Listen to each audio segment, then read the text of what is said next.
Paano mapaamin ang sinungaling? Dark psychology tricks. Gusto mong malaman kung sino ang nagsisinungaling? Gamitin mo ang dark psychology. Unang technique, pause and stare.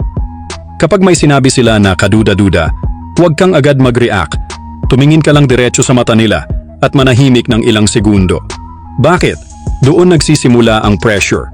Kapag nagsisinungaling sila, madalas sila ang unang bibitaw ng tingin o kaya biglang magpapaliwanag kahit hindi mo hinihingi. Pangalawa, ask the same question twice. Pero ibang paraan ang gamit mo sa pangalawang tanong. Halimbawa, unang tanong, so saan ka raw kagabi?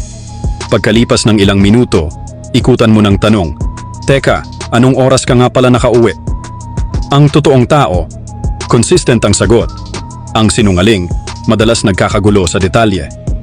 Pangatlo, false evidence trap. Gumamit ka ng hint na parang may alam ka. Sabihin mo, alam mo, may nagsabi na sa akin ng totoo. Baka gusto mong umamin na lang ngayon.